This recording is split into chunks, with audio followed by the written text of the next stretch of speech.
Chapter 26, Angel of Death. Black wings darken the sky, and a cold aura causes the other Yazata to shiver. Darkness, like a living shadow, descends upon the battlefield, as the only black-winged Yazata and general of the 5th Choir makes his appearance. Sariel extends a massive scythe, which is more powerful than any single diamond-bladed sword. With just a single cut, the scythe can end the life of any mortal being. It is my turn to try my hand against you, beast. Sariel hisses, his voice unnatural and chilling. Different from the other Yazata in not just ability but also appearance, Sariel frightens even his brethren. As one of the first Yazata created, he was given many special gifts. The Magog growls, extending its arms into bladed weapons. Without warning and using superior speed, Sariel slashes his scythe to cleave the Magog in two.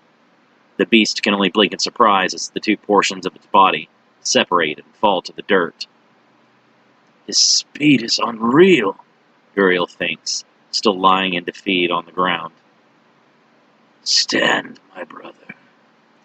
Your name is not written upon my scrolls for this day, Sariel says, smiling. With no lips, the Yazata's skeletal face makes him even more menacing when he smiles. The Magog reforms as if never damaged at all. Sariel does not seem surprised by this development. I hold no more advantage over a being such as you than anyone else, the Angel of Death states. You are not mortal, and as such, I do not think I have the power to end a life that does not for all purposes even exist. Sariel's blade glows red, and he takes a frightening stance. The Magog darts forward to attack, but the Yazata sidesteps and severs the creature's attacking arm. Pivoting, Sariel again cuts the Magog in two. The Magog's severed arm transforms into a spear and hurls itself at the Yazata's back. Sariel turns to deflect the projectile, but the rest of the beast reforms and drives two transformed arms into his back. Shedding his cloak, Sariel leaps away from the Magog unscathed. Rather than the golden armor of the other Yazata, Sariel wears a full-body, tight-fitting black outfit that leaves only his hands and face exposed. Both of these features are skeletal in appearance. The Magog hisses in frustration, trying to untangle itself from the large and heavy cloak. Sariel's eyes become flame, and suddenly his cloak moves on its own. The cloak wraps around the Magog, smothering the creature's movement and constricting its body like a python. The hood of the cloak swallows the Magog's head, causing the beast to vanish within the darkness. Sariel's eyes continue to burn, and his comrades wonder what horrors he is causing within the folds of his cloak. Its strength is too great for me to contain much longer, Sariel says, trying to remain in control. I would never have believed the sins of humanity could birth something this terrible. Uriel stands as a Yazata soldier bearing the insignia of the 6th Choir finishes healing him. Can you not take the beast's life with but a touch? He asks, confused that not even the Angel of Death is able to kill the Magog. The Magog is not alive in the convention that you and I are used to. The creature is animated, but it does not breathe nor require sustenance. The darkness of human sin has merely transformed within its container into a physical manifestation of all things wicked. Sariel begins to weaken as the Magog fights back within the folds of his cloak. I cannot take away that which does not exist. The Magog howls loudly, tearing free of Sariel's mystical cloak. Fueled by its rage, the beast rushes forward and attacks Sariel, with lightning-fast strikes from arms transformed into blades.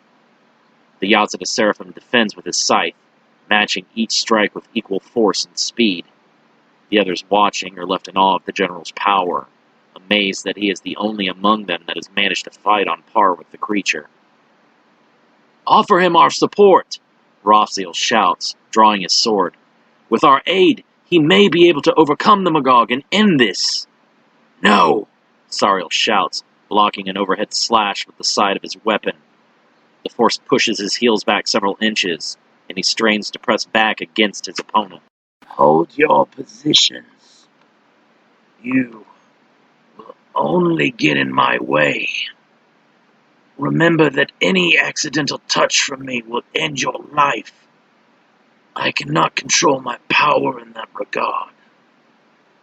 Soriel dodges a vicious swipe meant to decapitate him, and manages to hook his scythe around the Magog's ankle and pull the creature off balance. As the Magog falls, Sariel uses Shunkonido to teleport above, bringing his weapon down and releasing a black energy wave that consumes the beast in a massive explosion. The Magog reforms from its scattered pieces, growling with anger. Soriel stands ready, awaiting the creature's next move. Holding a single finger in the air, the Magog begins to focus negative energy into a swirling mass of black. Red sparks of electricity discharge around the energy, striking randomly and causing small explosions. "Find a way to cancel that negative energy out," Soriel screams, flashing forwards and tackling the Magog.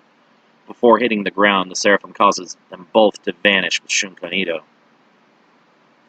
The Yazda throw their arms up in unison, releasing a blinding pulse of light energy that is brighter than the sun. Any being that does not immediately shield its eyes becomes blinded. The light energy disperses the Magog's attack and quickly fades. "If that had struck this world, nothing would have remained," Uriel says, exhausted and barely able to remain on his feet. "What happened to Sariel and the Magog?" Rothiel asks, looking around for any sign of the pair. As if on cue, the Magog reappears. The creature's chest heaves with excitement and bloodlust, never before seen in history. Its eyes now sparkle with flames, and its skin is darkened, appearing to hold a harder texture covered with small spines. Throwing a hand out, the Magog causes several dozen of the nearest Yazda to explode to millions of shimmering lights. "Barriers!" Rothiel screams as another row of his comrades are atomized. Protective energy bubbles over the Yazata in a glowing dome as each member contributes to the effort with urgency. The Magog rushes them, thrusting a transformed fist through the barrier in the form of a lance. The barrier shakes violently, fault lines snaking out from the point of penetration like glass. Sariel reappears, dropping from a portal and grabbing the Magog by the shoulders. Falling back, Sariel flips the beast into the air and follows with 3 swift slashes of his scythe. The Yazata lands in a crouch, pieces of the Magog raining down in meaty chunks.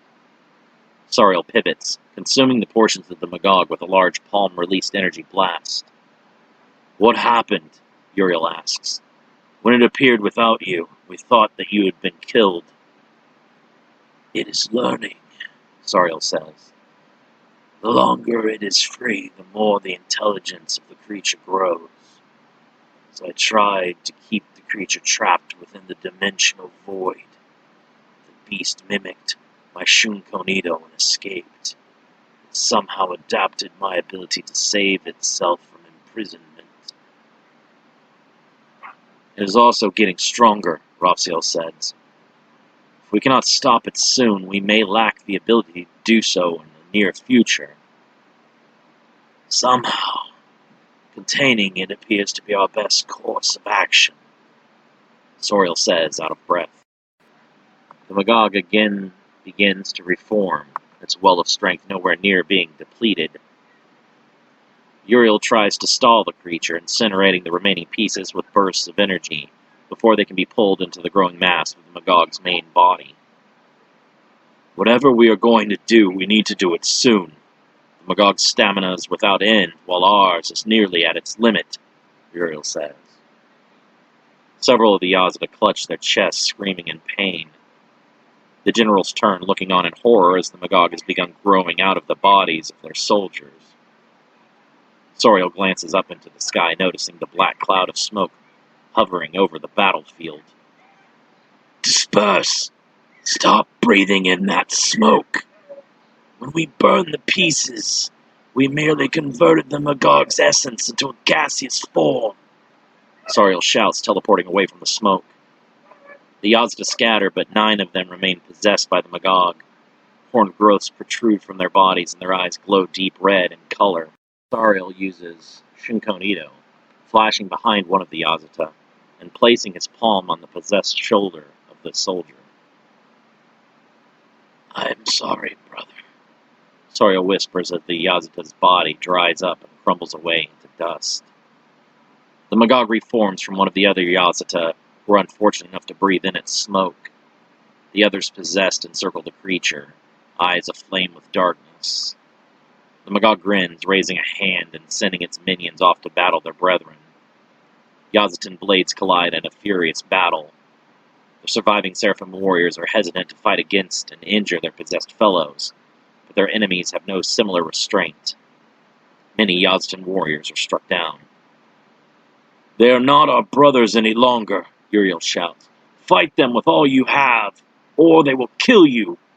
Possessed Yazda attacks the general, but he dodges and thrusts his sword through the enemy's back. Sariel quickly dispatches 2 possessed Yazata to stand before the Magog directly. "Are you so afraid of me that you must hide behind pawns?" The Magog grins, transforming both arms into elongated blades. Colliding with an explosion of power, Sariel and the Magog battle furiously across the battlefield.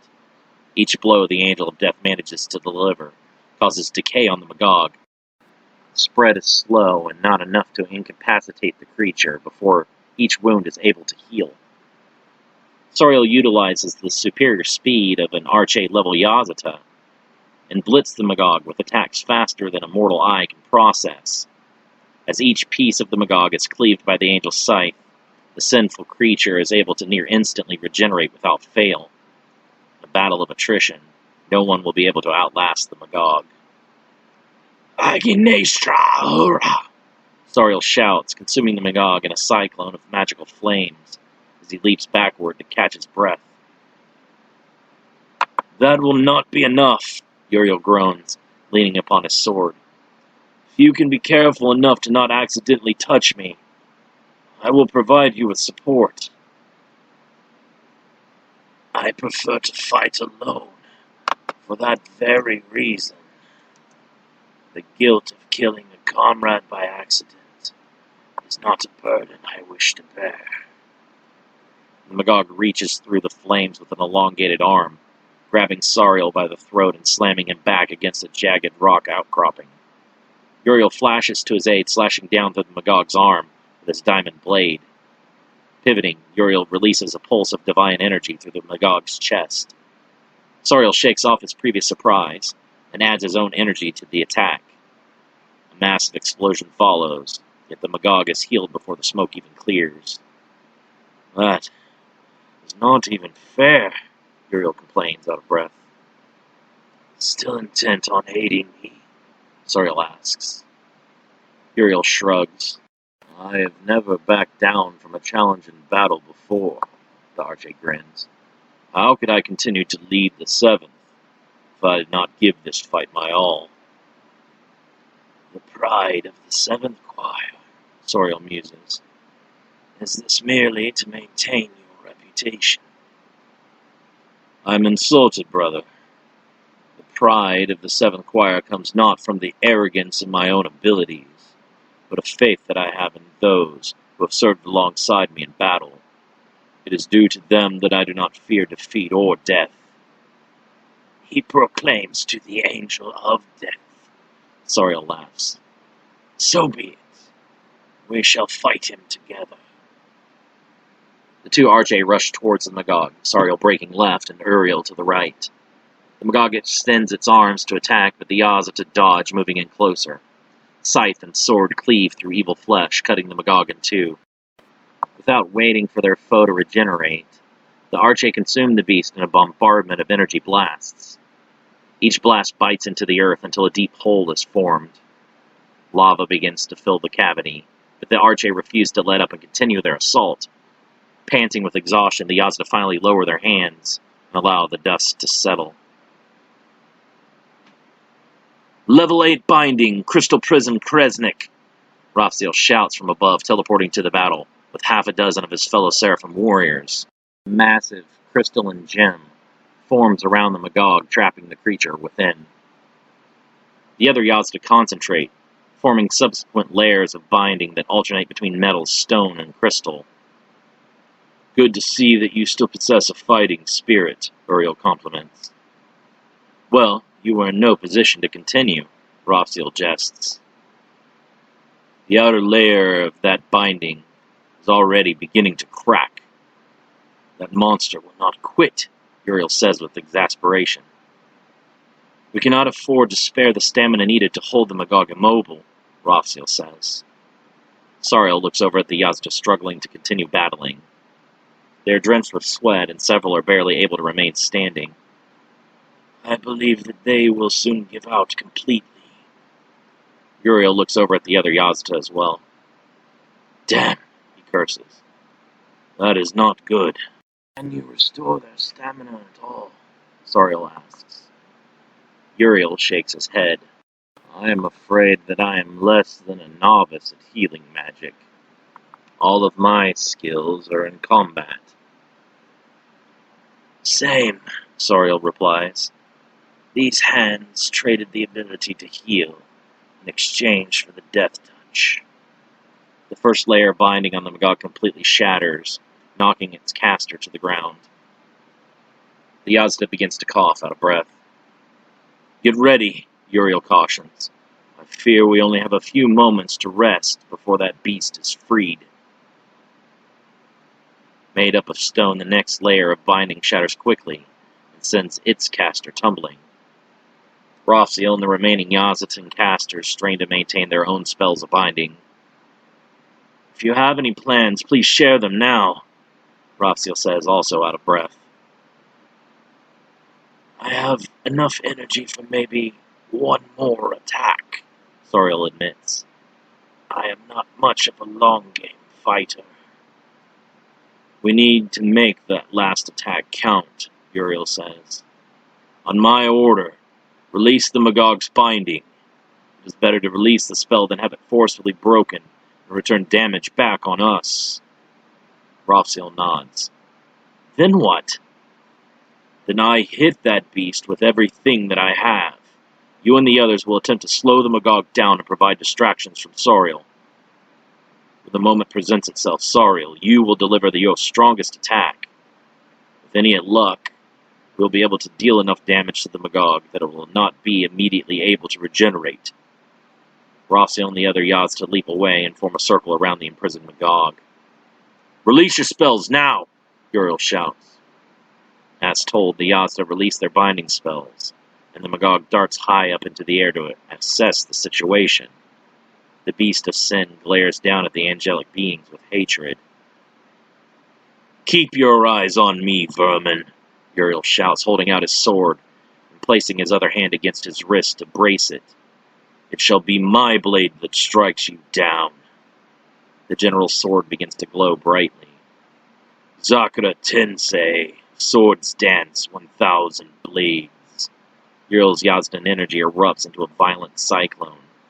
Swords begin to materialize in the sky all around the arche, forming several halos of circling blades. Sokis Cholila, he screams, combining each of the 1,000 swords into flames of divine fire. Level 4 binding. Ervior Mayora, Raphael shouts, wrapping the Magog's legs with magically conjured vines. The Magog easily cuts through the vines, but Uriel uses the distraction to unleash his blades. Hundreds of magical blades pierce the Magog, turning the beast into a pincush of burning swords. With one swipe and an irritated growl, the Magog breaks the swords into particles of light. Uriel is undeterred, over half of his blades still circling overhead. Eginestra Ahura! A Yazda named Nezriel shouts, enveloping the Magog in a fiery tornado. The Magog puffs out its chest and blows mightily, scattering flames. The sky becomes black, and thunder rumbles all around. A violet aura rises from Soriel's body, taking the form of an enormous skeletal behemoth. Horned, and having 4 arms, the beastly apparition is roughly 1/4 the size of a potestas. In each of the creature's hands manifests the phantom scythe. Death Beast. Chernobog, Soriel whispers. Each of the 4 scythes come down on the Magog, exploding into blinding infernos of supernatural flame. No living being is able to survive this ultimate trump card of the Angel of Death, yet its effectiveness against the Magog is still unknown. After the attack subsides, the apparition vanishes, and Soriel collapses to his hands and knees. Impossible, Uriel whispers. Soriel shakily lifts his head to see the faint outline of the Magog reforming within the flames. Not even the Archade's strongest attack could do more than slow the creature a few seconds. We cannot win, Raphael whispers in horror. There is no way that any of us can come up with something more powerful than that. Several of Uriel's phantom swords remain circling over his head. We cannot give up.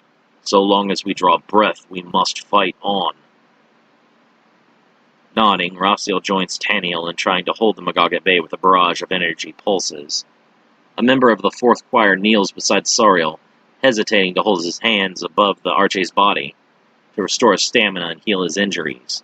One slip, and he can make physical contact with Soriel and die. We are approaching this all wrong, Soriel says, standing up. If the Magog is immune to my death touch and the Chernobog, it cannot be classified as a living creature. We have been trying to kill the Magog, but it cannot be killed any more than the wind or the sea. What are you getting at? Uriel asks, straining to keep his Zakura Tensei overhead. We are wasting our energy and sacrificing our lives to kill something that quite simply cannot die or be killed. So should we just give up and return home? Uriel curses, spitting on the ground. The 7th Choir would never do something so cowardly. I am saying that we should handle this more strategically. If the Magog cannot be killed and is too powerful to keep imprisoned, then what else can be done?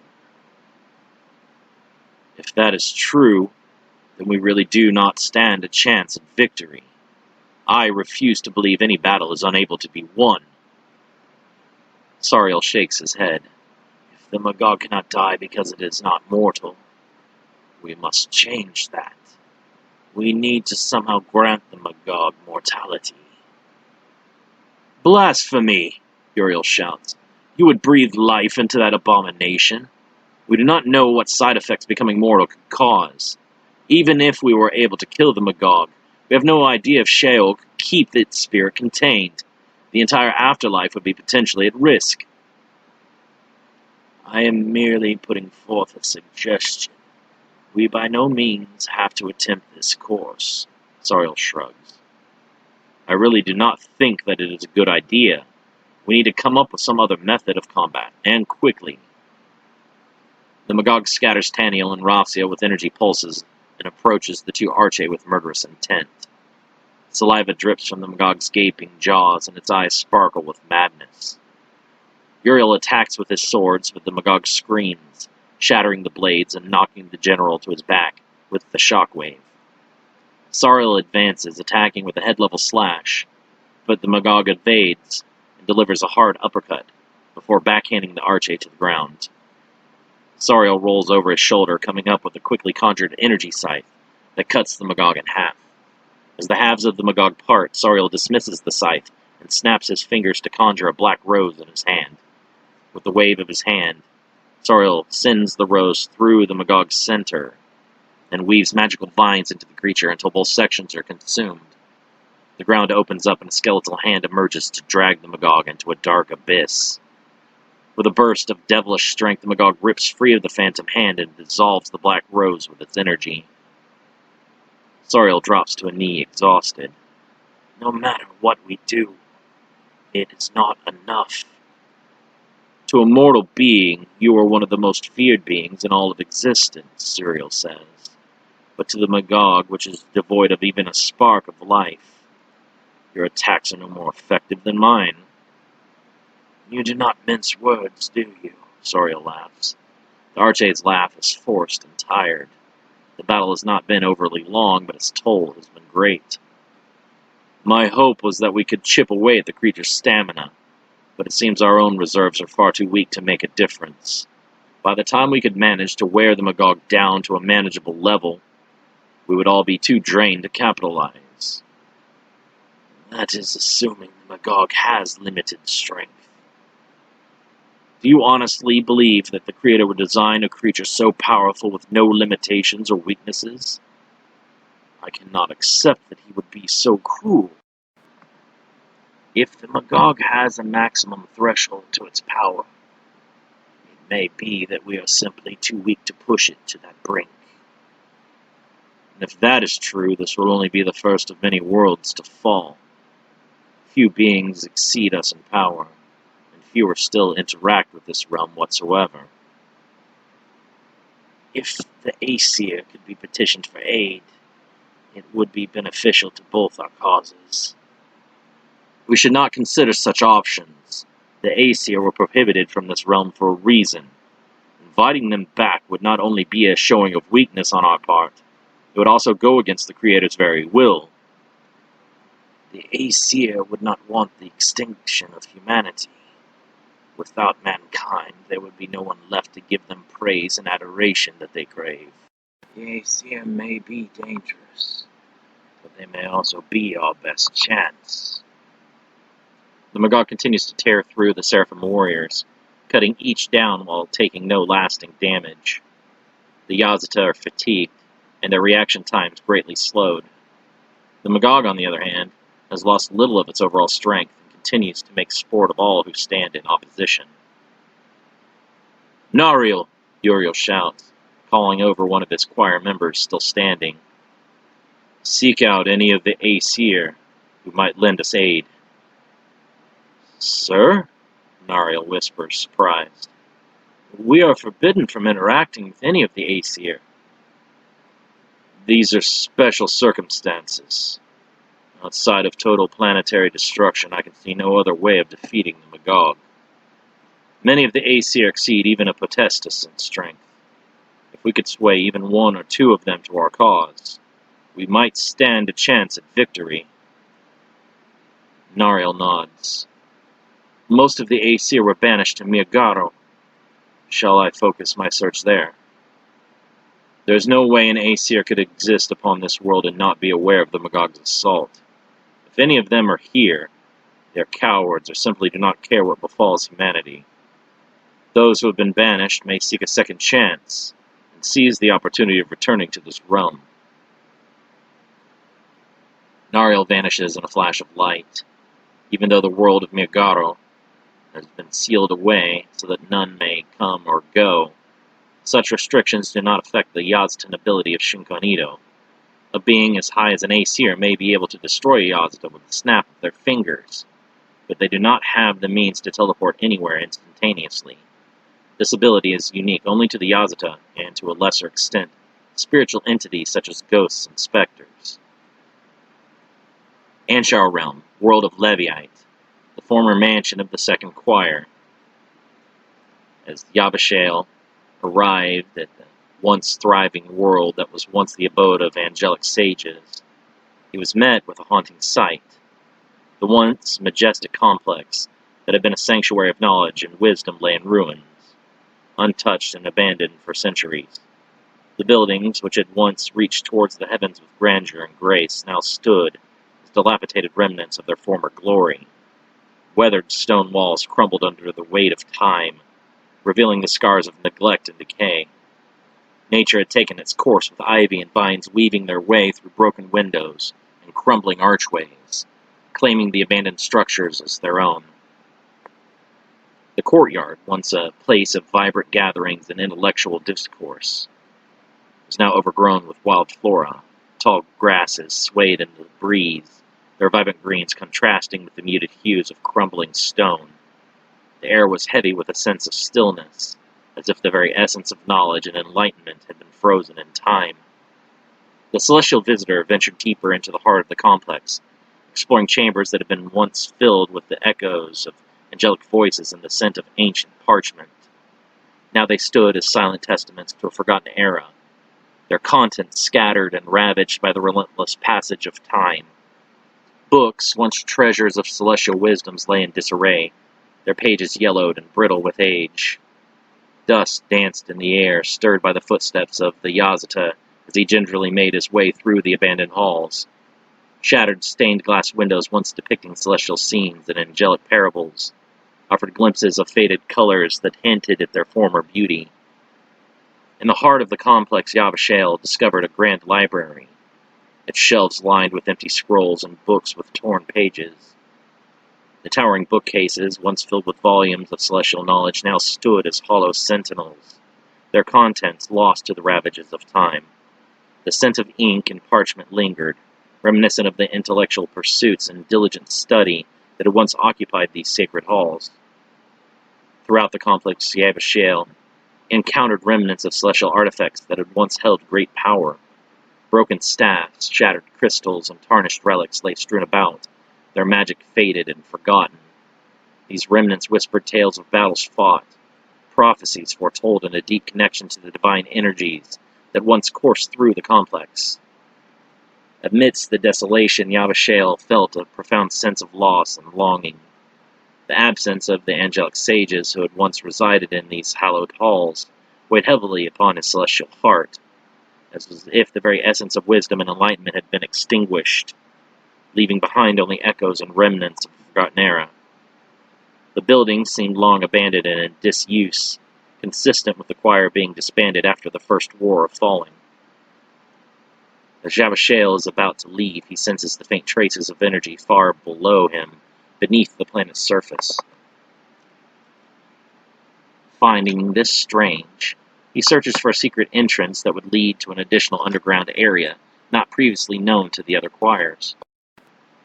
As Yabashale continues to explore the former base of operations of the Sangam sages, his own suspicions and cautiousness heightens. As the Yazda's footsteps echoed through the dilapidated halls, the celestial essence within them resonated with the faint traces of ancient magic.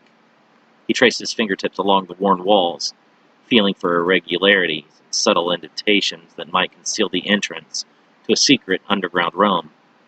With each step, the Yazda's senses heightened, attuned to the subtle shifts in energy that signaled the presence of a hidden passage. He pressed against loose stones, testing their weight and stability, hoping to uncover a hidden mechanism or trigger that would grant him access to the hidden depths below. In one corner of the complex, Yabashale discovered a partially collapsed chamber, its ceiling partially obscured by rubble and debris. A brief glimmer of hope sparked within him as he realized that the disarray might be the result of intentional concealment, a deliberate effort to protect the secrets hidden below. Visivil Viaja, Yabashale says, casting a spell that grants him enhanced vision and the ability to see things that have been hidden by magic. Numerous glowing sigils appear, scattered all across the abandoned buildings. The general suspicions were justified. There's definitely something being kept secret here. I should have known Mikhail would not leave things alone, Ophiel says from behind. What is going on here? Yabashale asks. This site should no longer be in use. I had hoped that claiming my orders came down from the highest authority would be adequate enough. Surely no other Yazata would be brazen enough to make such a claim. You lied about your orders? Yabashale asks, his dominant hand moving to the hilt of his sword. Ophiel draws his own weapon, revealing the black blade of one of the fallen. Operating under your noses all this time was surprisingly easy. Not one of you ever suspected a thing. I guess I should have been more cautious around Mikhail. He's a clever one and very skeptical, too. If I hadn't put him on edge, no one had ever been any wiser to us. Yabashale attempts to teleport away with Shunkonito, but to his horror finds that he is unable. Ophiel points to a glowing spell array on the ground. As long as this spell is active, you aren't going anywhere. I cannot have Mikhail or any of the other Sarum become aware of our activities. You will not get away with this, Yabashel says defiantly, drawing his sword. This place will be discovered, and you will be put to death for your treasonous lies. Perhaps, but not before we have completed our current projects. I'm sorry, but I will have to kill you to keep our secret. Yabashel removes his Warner ring and releases all of his energy in a single pulse outward. Cursing, Ophiel launches himself forward to drive his sword through Yabashel's chest. Yabashel coughs, drooling blood. The General will have sensed my full release. He will know something has gone wrong. You have failed. Damn it! Ophiel curses, withdrawing his sword and quickly beheading the other Yazda with his chakram, all in a single fluid movement. He activates one of the glowing glyphs to uncover a staircase leading down into the catacombs beneath the planet's surface. Ophiel rushes into a deep chamber, where roughly a dozen Yazata in faded sage's robes chant over a large multi-layered spell array on the ground. Gather everything. You had been exposed. World of Rail, Anshar Realm. Enkidu swings the Banu Kazka horizontally, straining with every muscle in his body to maneuver the heavy weapon. His body aches and feels like it will give out at any minute, yet he pushes himself to continue. Mikhail walks up to him, slapping the blade aside and causing the man to fall. You must put in more effort, Mikhail says. You have hardly shown any improvement in hours. He pauses, suddenly sensing the sharp spike of energy from his subordinate, before it vanishes completely. Unable to break away from his training of Enkidu, he draws his horn and summons a team of several of his best warriors to have survived their battle with the Magog. I need you to go to the world of Leviite and find Yabashel. Be on constant guard. There may be hostile forces lying in wait. Hostile? One of the Yazda whispers in surprise. At one of the mansions? I will explain everything later. Just be careful. With that, the others teleport to Leviite to investigate. Enkidu crawls to his feet, hoisting the heavy weapon up onto his shoulder. How can you expect anyone to improve in such a short span of time? My brothers are fighting and dying to buy you the time that you have. Do not squander one single second.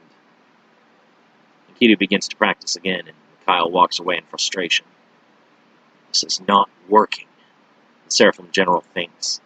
The Banu Kazka should be drawing forth his inner light, but the two are not resonating.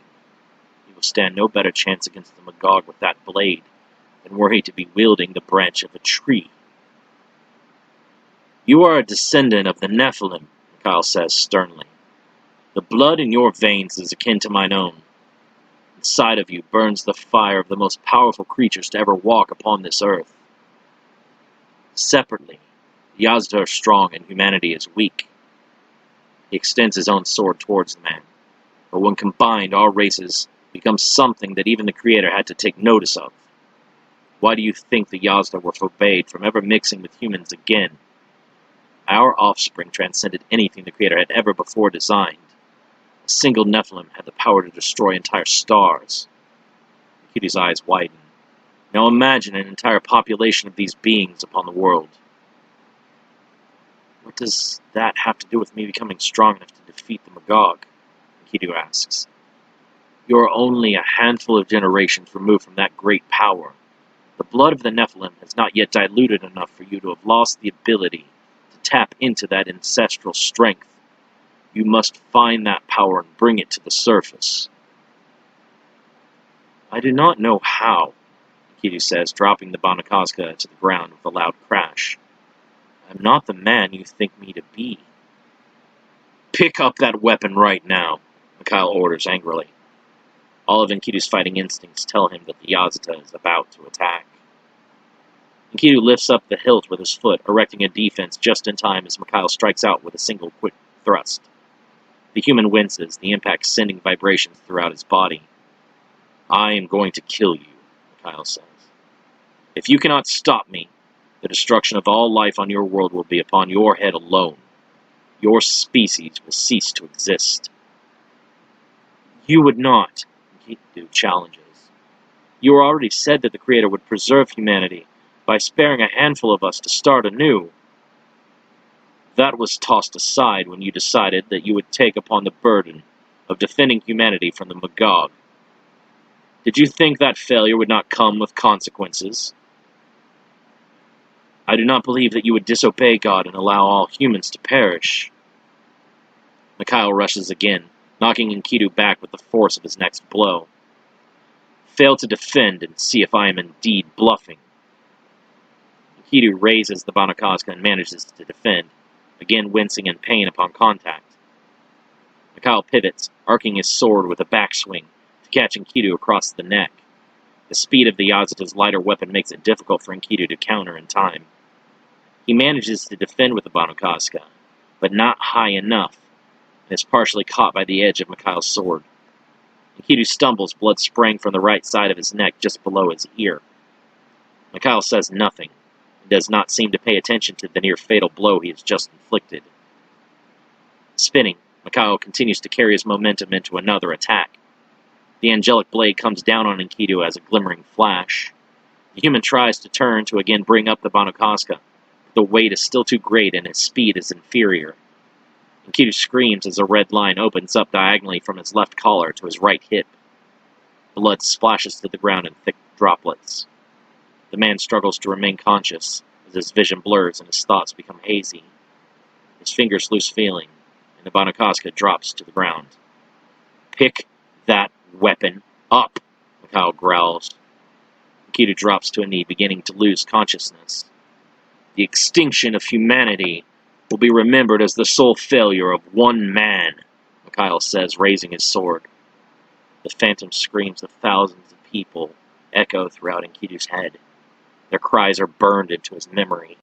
Homes are destroyed by the Sicarii. Women and children are ravaged and dragged away into slavery. Grief-stricken husbands and fathers scream in agony, seeing their loved ones attacked before they are felled by sword and claw. Voices cry out and are silenced by the Magog and its swath of destruction. A fire ignites deep inside of Enkidu, filling his body with warmth. As the sword comes down to end the man's journey, Enkidu's hand comes up instinctively. There's no thought behind his actions, as some primal strength suddenly takes over an awakening. Mikhail's eyes widen in disbelief as Enkidu's hand blocks his swing at the wrist. The Yazata is spun off balance, and Enkidu lifts the Banakaska up with ease, slashing upward with an explosion of released energy. The ground disappears beneath the energy wave as it barrels across the world and becomes a sparkle on the horizon. Enkidu's chest heaves and his breathing is quickened and out of control. Every muscle of the man is strained and the veins pulse rapidly. His hair stands on end like a white flame. Moisture like energy ripples off his body, hissing as it rises. Fire seemingly vomits from his mouth with each exhalation. His eyes vanish behind burning embers. Mikhail appears to the side via Shunkonito, his armor cleaved in two. The Yazata has never come so close to oblivion, and the terror becomes visible on his face. He never imagined the release of Enkidu's Nephilim ancestry would result in such a tremendous force immediately. Magnificent, Mikhail whispers. This is the power that even the Creator feared. Enkidu is unresponsive, driven only by the animalistic fury surging through him. The Nephilim were less human and ruled by emotion and instinct. One of the primary motivations behind the Creator's decree that no hybrids should be tolerated to exist is because of the danger of their unpredictability and lack of reasoning. Enkidu, can you hear me? Mikhail asks. The man makes a grunting sound, glancing towards the Yazata. You did it. You tapped into that hidden strength like I knew you could. The man says nothing, the energy continuing to flare from his body. His few thoughts are of fury, a passionate anger desiring to destroy the source of his pain. Magog, Enkidu growls, his energy forming a vortex around his body in a violent storm. You must focus that rage and channel it, or you'll become consumed, Mikhail says, This power will burn through you without pause, if you do not rein it in. Enkidu screams, his muscles beginning to tear from the strain. His heart works overtime, pumping many times faster than is safe for a human. The energy pulses, cutting through the atmosphere and burning the very clouds. Streams and ponds evaporate and the vegetation blackens before bursting into flames, until nothing remains but ash. Animals are not immune, their breath stolen by the heat and pressure bearing upon them, before they too are destroyed. Mikhail feels the stifling heat and looks down to see that his own angelic flesh has begun to blister. Enkidu, you must listen to me, he pleads. Control this power, or it all will be for naught. Oh God! Enkidu growls, trembling. Electrical discharges sparkle around his body like dancing white serpents. His body increases in mass as the overworked muscles continue to swell. The Banakaska emits a low-frequency hum as it resonates with Enkidu's energy. The traces of Yazata ancestry activate within the blade's dormant power. Enkidu grips the weapon tightly, sending waves of his own energy down through the blade. Mikhail tenses, fearing that he is going to be unable to calm the human's explosive rage and channel its energy. Dodging Mashinkonito, Mikhail barely manages to evade being cut by a swing so fast that it seems he never moved at all. The energy released by the swing cuts through the air, manifesting flames in the atmosphere. Reappearing out of range, Mikhail is surprised by Enkidu, who is already awaiting him in the new location. Before the Yazata's feet can touch the ground, the Banakaska is again arcing towards him. Mikhail immediately phases out, praying that his reaction speed is quick enough.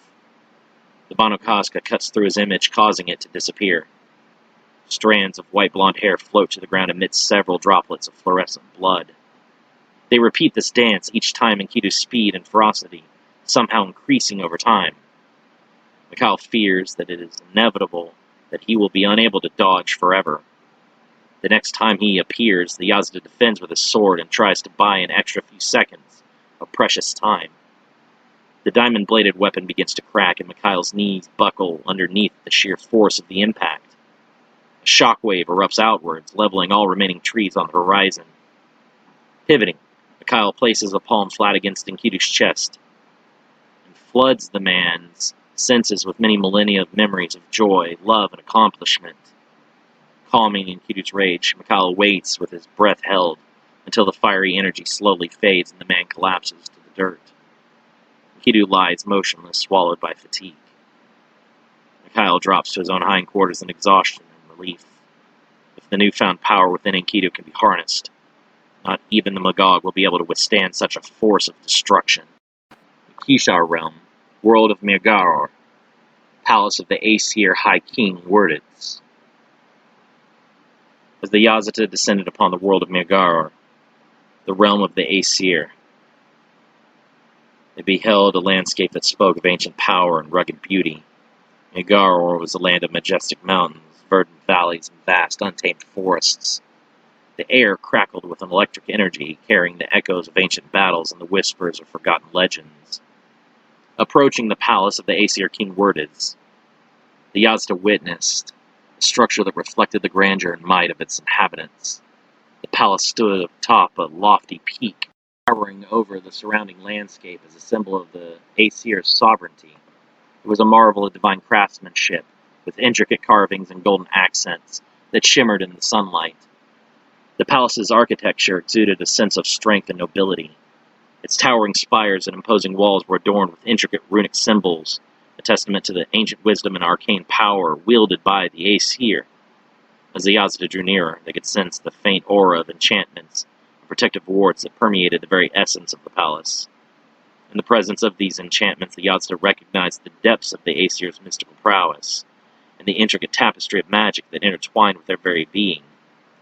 They stood in awe, appreciating the magnitude of the spellcraft that safeguarded the palace and the inherent strength it represented. The palace exuded an aura of ancient and powerful magic, interwoven into its very foundations. The air seemed charged with an otherworldly energy, as if the incantations of long-forgotten spells still echoed through the corridors. The enchantments, crafted with meticulous precision and potent sorcery, contributed to the palace's defense and mystique. Protective wards shimmered discreetly, interlaced with the very fabric of the palace's walls. These mystical barriers formed an invisible shield, bolstering the palace against external threats and repelling malevolent forces. The wards acted as a formidable line of defense, standing vigilant against any who would dare to trespass upon the sacred grounds. With reverence and respect, the Yazda moved forward, ready to present their plea to King Werditz. Their hearts filled with hope that the Aesir's connection to the realms of enchantment would lead them to recognize the dire need for unity in the face of the encroaching darkness. The architecture itself bore witness to the skillful application of magical craftsmanship. Runes, etched into the walls and intricately carved into pillars, pulsed with a soft luminescence. These ancient symbols held within them the wisdom of the Aesir, warding against malevolent entities and channeling divine energies to nourish the palace. The very grounds on which the palace stood were a testament to the grandeur and magnificence of the celestial realm. The entrance to the palace was marked by a majestic gateway adorned with towering pillars that represented the strength and might of the Aesir. These pillars were sculpted with intricate details reminiscent of ancient Greek columns, featuring divine beings and mythological creatures frozen in stone, their presence lending an air of divine majesty. As the Yazda crossed the threshold of the gateway, they entered a sprawling courtyard adorned with vibrant gardens that celebrated the beauty of nature. Greek-inspired sculptures reminiscent of the statues of Olympian deities dotted the landscape, their marble forms radiating a sense of ethereal grace. In one corner of the courtyard, a serene pond shimmered with iridescent waters, reflecting the golden sunlight that filtered through the sky above. It was adorned with lotus flowers and lilies, a nod to the sacred symbolism of ancient Egyptian mythology, where such blossoms represented rebirth and divine creation. The courtyard also boasted intricate mosaics that paid homage to the cosmic order and divine harmony. These mosaic artworks depicted scenes inspired by Hindu mythology, showcasing the celestial dance of gods and goddesses, their graceful movements captured in intricate detail. Each mosaic seemed to come alive, telling the stories of creation and cosmic balance. As the Yazda ventured further, they encountered sprawling pathways that wound through serene gardens. These pathways were lined with statues and monuments that honored legendary heroes from Greek and Norse mythology. Mighty warriors stood proud, their eyes fixed on the distant horizon, as if keeping eternal vigilance against any encroaching darkness. Within the gardens, water features cascaded gently, their soothing melodies echoing through the air. Fountains adorned with ornate carvings inspired by ancient Egyptian hieroglyphs sprouted water in mesmerizing patterns, a symphony of movement and divine energy. The sky above was a breathtaking tableau, an ever-changing canvas that mirrored the gods' moods. Wisps of clouds took on the shapes of mythical creatures, their forms shifting and transforming with ethereal grace. Sunlight bathed the landscape, casting a warm golden glow that seemed to infuse the surroundings with a celestial radiance. Tall trees, reminiscent of the sacred groves found in ancient mythologies, provided shade and shelter.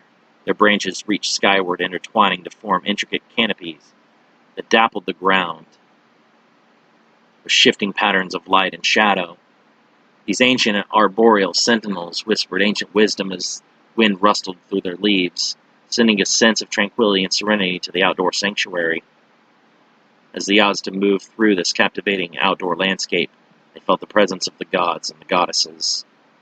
The very air was infused with their divine essence, evoking a sense of reverence and connection to the celestial realms. The Yazda approached the palace of the Aesir, their celestial radiance illuminating the path before them. The demigods dwelling within began to sense a subtle shift in the atmosphere. A sense of anticipation and curiosity tingled in the air, awakening the innate awareness of the Aesir.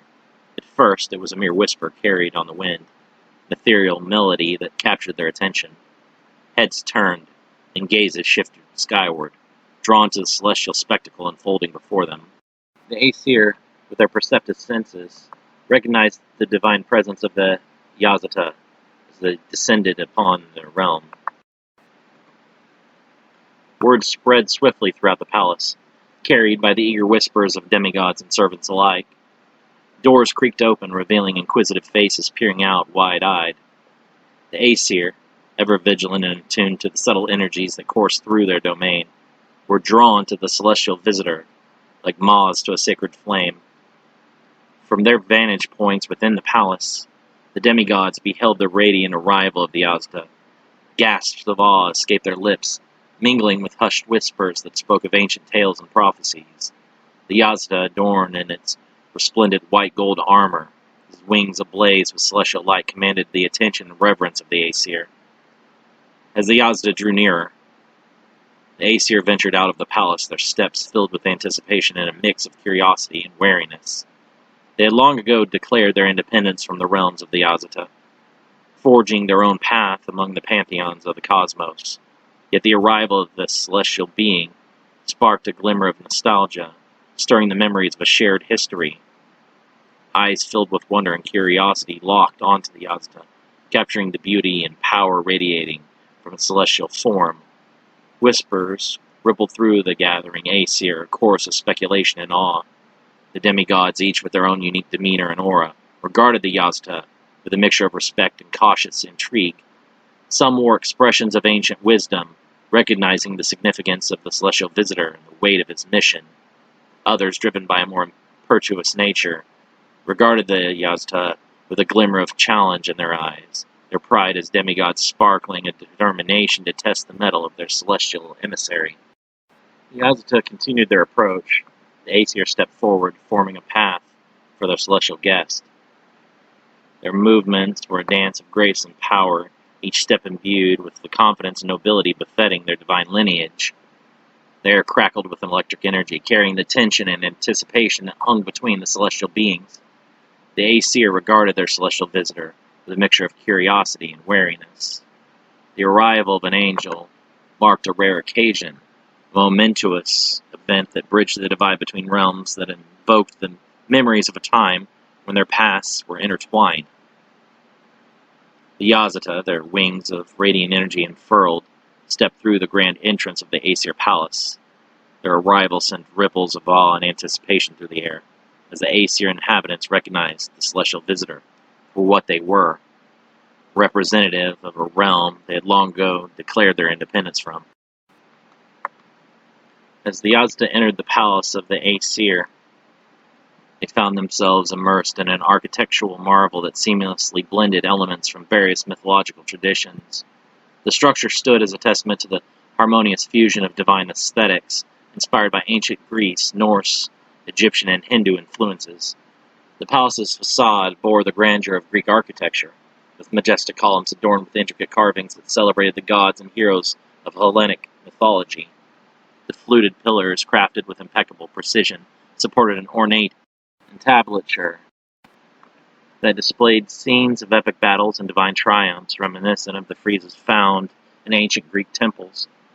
Venturing deeper into the palace, the influences of Norse mythology became increasingly apparent.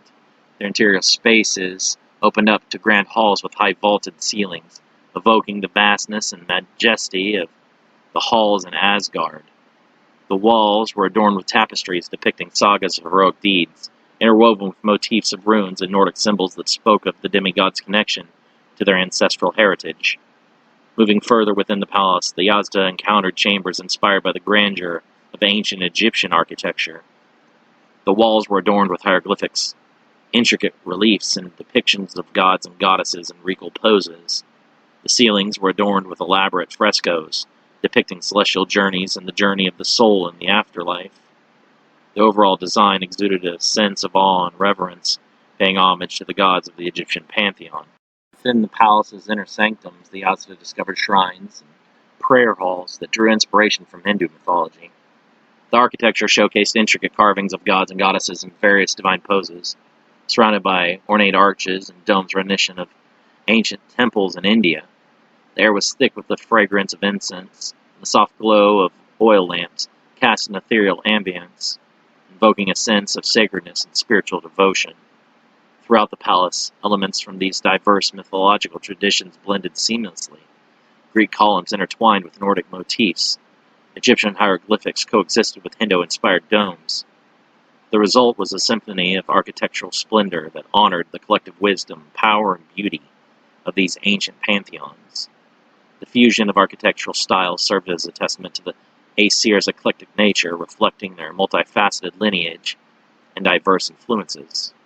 It symbolized their reverence for the divine legacies that spanned across cultures and celebrated the shared essence of the celestial realms. The Yazda marveled at the breathtaking architecture. They felt the weight of history and mythology enveloping them. The harmonious blend of these ancient influences served as a reminder of the interconnectedness of the divine realms, where gods and goddesses transcended boundaries and shared in the collective wisdom and power of the cosmos. In the presence of such architectural grandeur, Yazda recognized the reverence that the Aesir held for their divine heritage.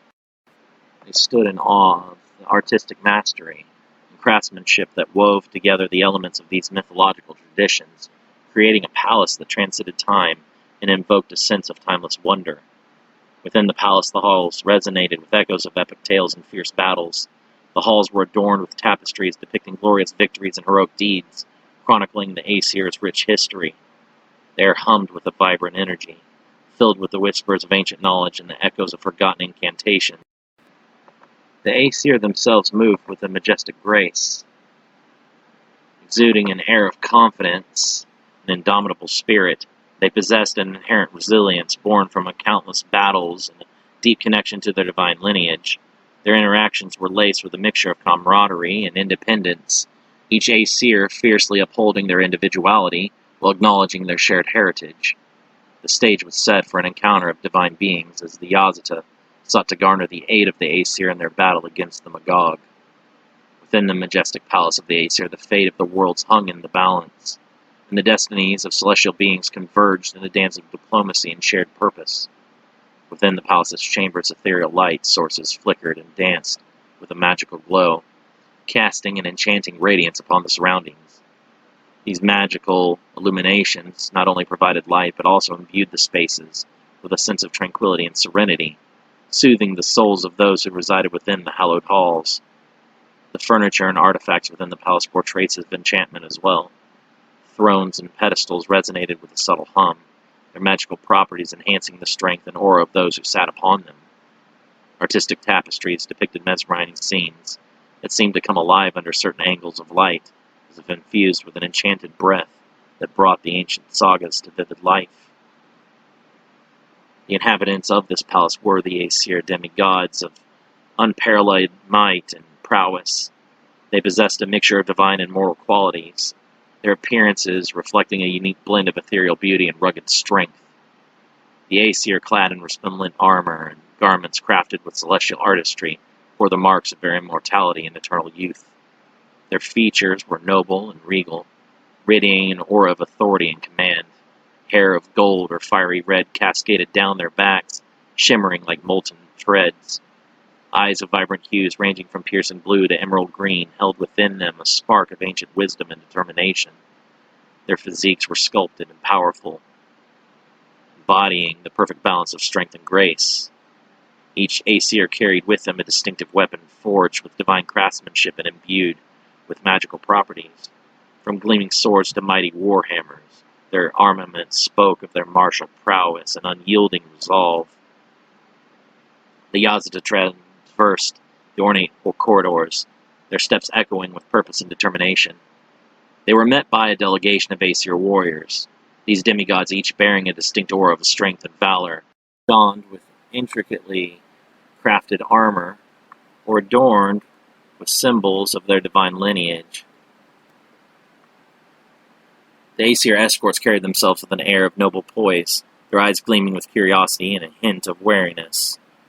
They regarded the Yazda with a mixture of respect and caution, aware of the immense power and purpose that accompanied these ethereal beings. The air crackled with an undercurrent of anticipation as whispers among the Aesir heralded the arrival of the celestial emissary. Murmurs of his mission and the looming threat of the Magog spread throughout the palace, heightening the sense of urgency that pervaded the atmosphere. Finally, the Yazda was brought into the presence of King Werdis, the regal and imposing ruler of the Aesir. The king, seated upon a magnificent throne crafted from the finest of materials, exuded an aura of commanding authority.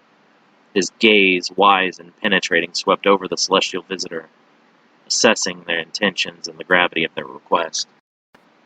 King Worditz, adorned in resplendent armor, with divine insignias, possessed an aura that combined regality with the hardened warrior spirit. His voice, deep and resonant, echoed throughout the chamber as he spoke, conveying both authority and a measured curiosity. Yazida sensed the weight of history and pride within the king's presence, as his words carried the echoes of countless battles fought and won. They recognized the strength and determination that flowed through his veins, forged from the fires of ancient conflicts. As the Yazida presented their case, detailing the dire threat of the Magog and the urgent need for the Aesir's aid, King Worditz listened with a measured silence. His gaze, piercing yet thoughtful, scrutinized the celestial visitor, seeking the truth in their words and the sincerity of their intentions.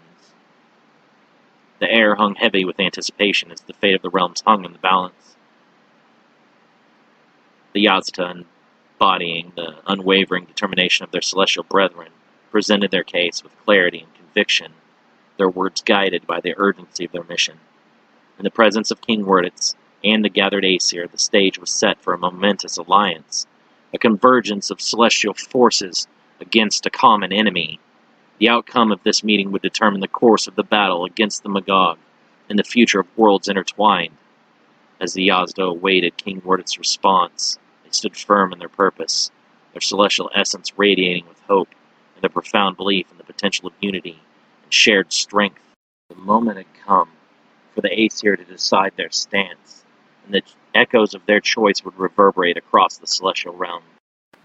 Your God banished us to this world, and made it so we could never escape. We are cut off from our human followers, and all but myths to mankind.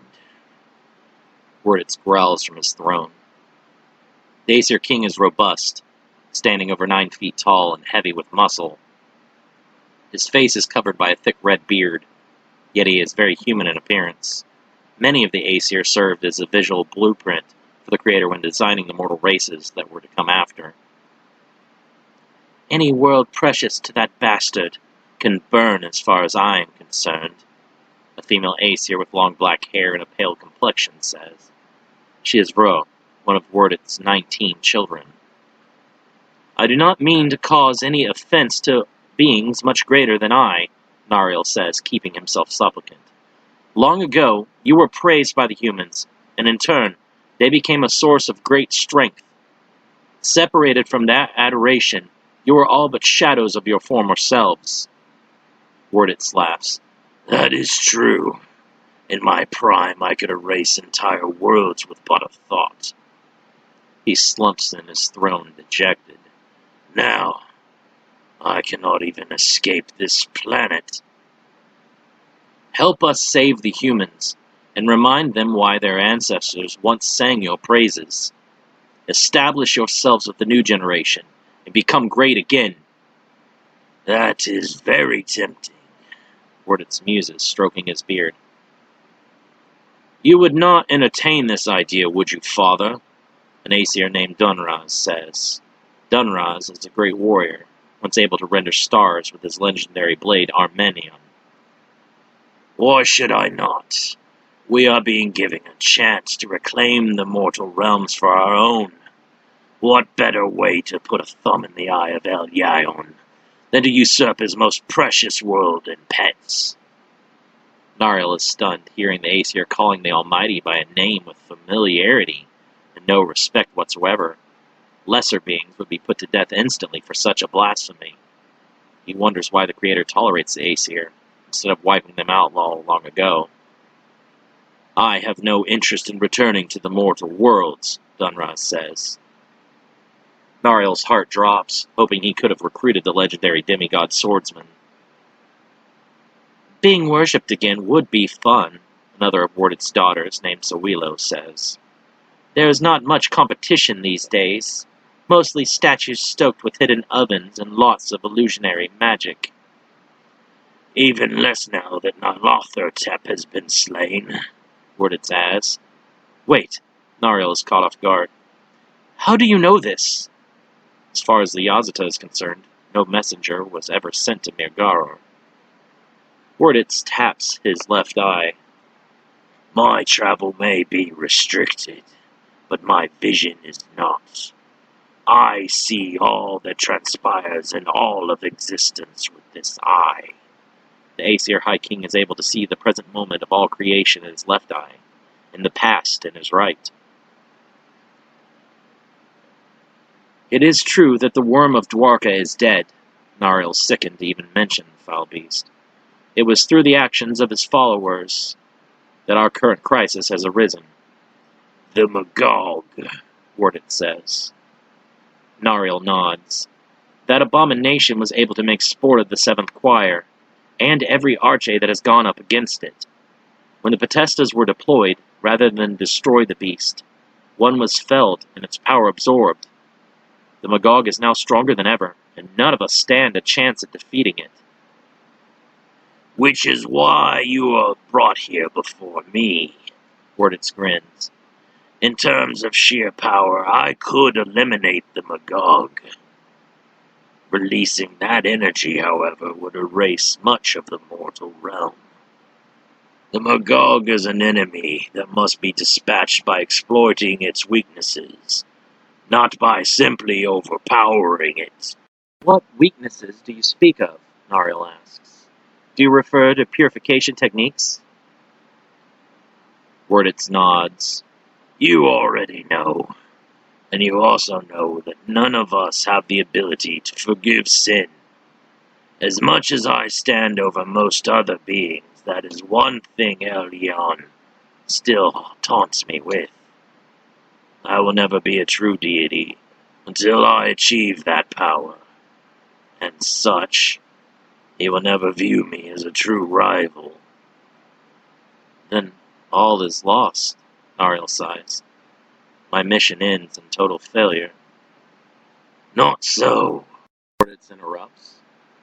There is a human who has developed a technique by which sin can be exploited as a powerful attack.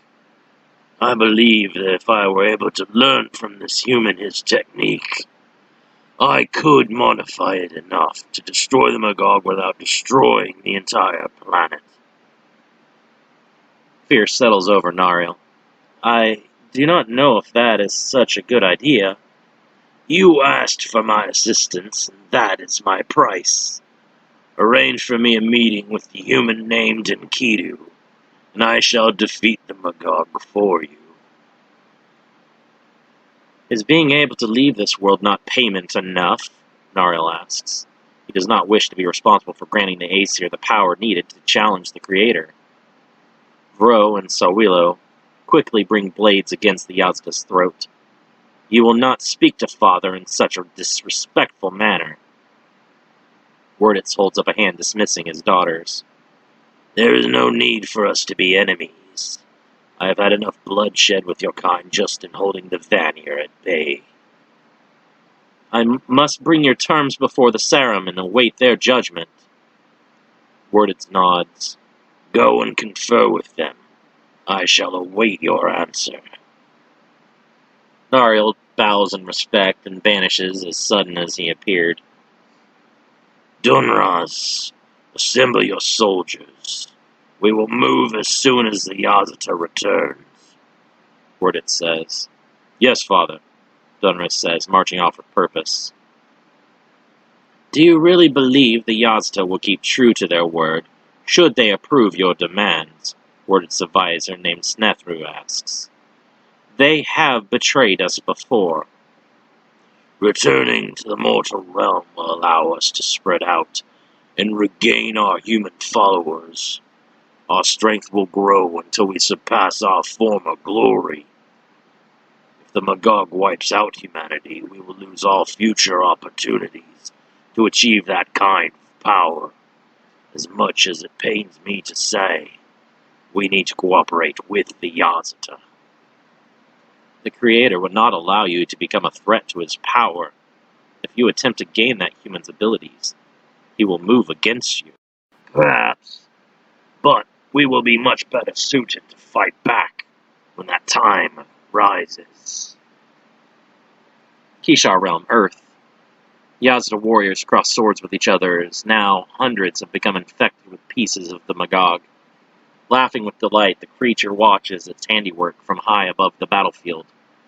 A possessed Yazda attacks Sariel from behind and he instinctively pivots, blocking with his forearm and punching his enemy in the face. Upon contact, the Yazda is reduced to dust. The Angel of Death is unable to bear the guilt of killing his brothers any longer. Using Shunkonido, Sariel teleports into the air to join the Magog and continue their battle. Remove your evil from their bodies, Sariel demands. The Magog tilts its head to look at him before laughing. The sight of the creature's smile and its razor-sharp teeth enrage Sariel, and he rushes to the beast with a flurry of scythe attacks. Chunks of the Magog are sliced off, turning to dust almost instantly. The creature repairs the damage it sustains quickly, forcing the Yazito to attack with more ferocity. A tendril of the Magog's flesh attempts to fix itself upon Sariel's arm, as it has managed to do so with so many others. The foreign material rots on contact. You cannot control me with your underhanded techniques, creature, Sariel says with disgust. The Magog takes a punch to the face, part of its flesh turning to dust. Sariel follows through, consuming the beast with a massive black ball of energy. Everything within the blast is obliterated, leaving nothing behind. Did he do it? Uriel asks, looking up. The Magog creates a new primary body from within one of the possessed Yazda, bursting from his flesh like an overfilled balloon. Rushing up to repay Sariel for his attacks, the Magog connects with the knee to the Angel of Death's face. As Sariel reels back, the Magog extends its arms and manifests hundreds of spikes up and down their length. With the swipe of an arm, the spikes are launched like darts towards the Yazita. Sariel throws up a hand, erecting a magical barrier to shield them from the deadly projectiles. The Angel of Death stumbles back a step, cracks snaking through his barrier. Flanking positions! Sariel shouts, sending the other Yazda to surround the Magog. The Yazda raise their swords into the sky, each glowing with divine light.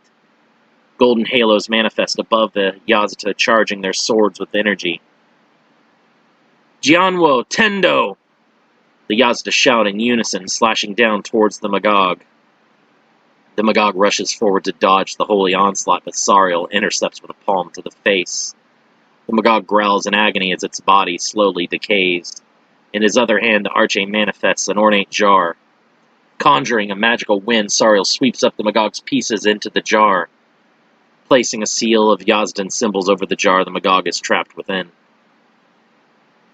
Search carefully for any stray fragments, Sariel orders. Even a small piece missed can reform into a foul new body for that beast. The Yazita scour the battlefield, but turn up no evidence of the Magog's remains. I think I found a piece, the Yazita shouts, holding up a chunk of fleshy matter. Do not touch it, Sariel shouts. Destroy that immediately. The Yazita is too late. The fragment of the Magog stretches to engulf him completely. With a muffled scream, the Yazita is consumed by the Magog's influence. Now possessed, the Yazita charges straight for Sariel. Instinctively, Sariel blocks the Yazda's advance with a palm heel strike to the forehead. As his former comrade fades to dust, his sword penetrates the sealed jar.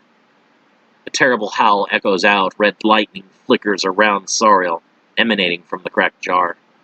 With no other choice, Sariel drops the container and uses Shinkonito to evade the explosion that immediately follows. The Magog rises from the smoke, fully restored. With the element of surprise and renewed vitality, the Magog is now able to advance upon Sariel and blitz the experienced warrior with thousands of fast strikes. Sariel crashes to the earth, creating a deep impact crater. Nariel returns to the battlefield, dodging explosions all around. A row of Yazda stand their ground, assaulting the Magog with Agnestra fire. The sinful beast deflects their attacks as it runs towards them, rushing the Yazda and tearing into them with elongated claws. Nariel! Uriel shouts, blocking the Magog's claws with his sword and pushing the creature back long enough for Sariel to leap overhead with a kick to the chest. The Magog sails backwards through a mountain in the distance. What news do you bring from the Aesir? The Aesir will help, but only if certain demands are met. Uriel sighs. I should have figured as much. The Aesir will never give up on trying to become true gods. They wish to gain audience with the human Enkidu and learn his purification ability. Only the court of God and the judges like Maat and Minos are given the authority and power to absolve human sin. Enkidu's developing an attack that can turn a being's sin into exponential self-harm is unprecedented. That ability must not be taken lightly or be allowed for misuse. Will you pass on their terms to the other Arche and Sarum? No, I do not believe that to be the correct course of action. The Aesir may have the power we need, but the cost is too great. They are concerned most with restoring their place as atop human devotion and not about what is just. I fear that we would be undermining God's authority by defeating the Magog, with an even greater threat to divine justice. Then why did we ever need to ask them at all? This seemed like a pointless action, Nariel says in frustration. I had hoped that the Aesir had changed in their years of exile, but it's clear that they are still as consumed with power as ever. They are too dangerous to be given free rein of the mortal realm. We must stop this crisis another way. Mikhail is committed to seeing that the human Enkidu is fully trained and given another opportunity.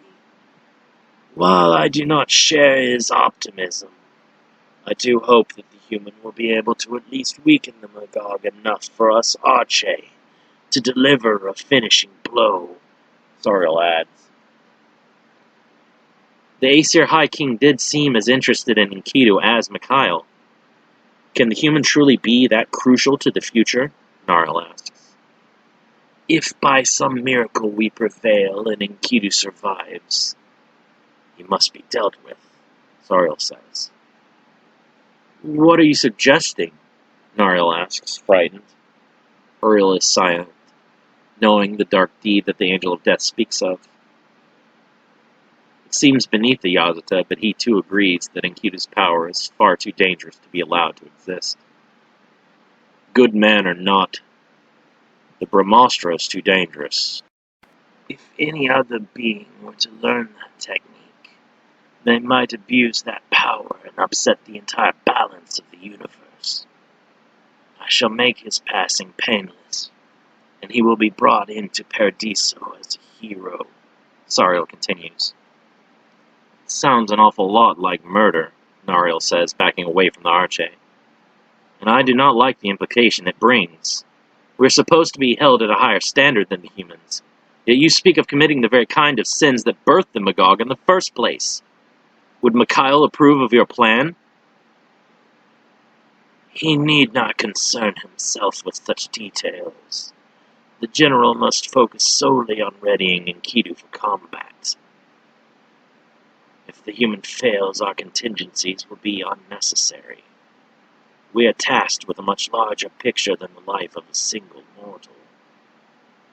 But as the leader of the Reapers, are you not supposed to ensure that all mortals follow that which is written by fate? Sariel glances at the lower Yazda, terrifying him. I shall rewrite Enkidu's fate if need be. To ensure the preservation of divine order, I will bend fate in whatever ways I must. Sariel's techniques were born from the very essence of death itself. He conjured ethereal scythes that gleamed with an eerie dark radiance. These wicked blades, embodiments of mortality's touch, sliced through the air with lethal precision, leaving trails of shadowy residue in their wake. As he closed in on the Magog, Sariel unleashed a barrage of relentless assaults. His scythes whirled and spun, cutting through the creature's flesh with devastating efficiency. Each strike was aimed at crippling the Magog, severing sinew and rending its form, as if dissecting the very embodiment of sin itself. With a dark incantation, Sariel called upon the forces of decay and deterioration, and necrotic energy radiating from his fingertips, withering the Magog's regenerative capabilities. This vile power ate away at the creature's essence, thwarting its attempts to regenerate and amplifying the pain of its wounds. The Angel of Death knew that this power would not be strong enough to permanently negate the Magog's regeneration, but he hoped he could weaken the beast significantly and buy Mikhail and Enkidu the time they needed. Unyielding and relentless, Sariel unleashed a maelstrom of devastating blows. His movements became a blur as he executed a relentless barrage of strikes, driving the Magog back with unbridled savagery. Each strike was accompanied by a sinister resonance, a chilling echo that instilled fear even in the heart of the embodiment of sin. Sariel tapped into the depths of his dark power, summoning spectral minions. Ghostly apparitions, embodiments of lost souls, materialized at his command, surrounding the Magog. These tortured spirits clawed and tore at the creature, their ethereal touch causing agony that went beyond the realm of physical pain. Unleashing his full might, Sariel channeled the power of death itself. Dark energy crackled around him, forming a vortex of malevolence that engulfed the battlefield. The very air grew heavy with the essence of mortality, choking the Magog and draining its vitality. Shadows danced and twisted around Sariel, amplifying his aura of darkness and death. The Magog screams in anger and frustration, pooling its energy to one focal point.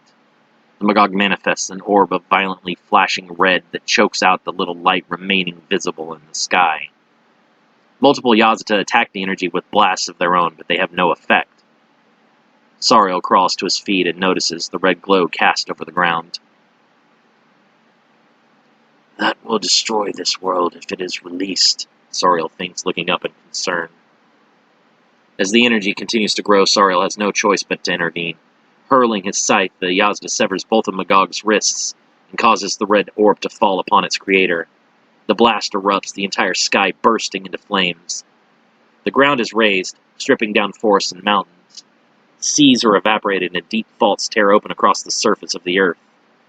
The Yazata are scattered by the shockwave, with many being disintegrated completely. High above them all, the Magog reforms in the sky as if nothing happened. The creature's chest rises and falls with furious anger, and red lightning cracks all around the beast. Holding its arms down to its sides, the Magog materializes two more red orbs of energy from its palms. Violent winds lash across the face of the earth, churning the oceans and creating devastating hurricanes.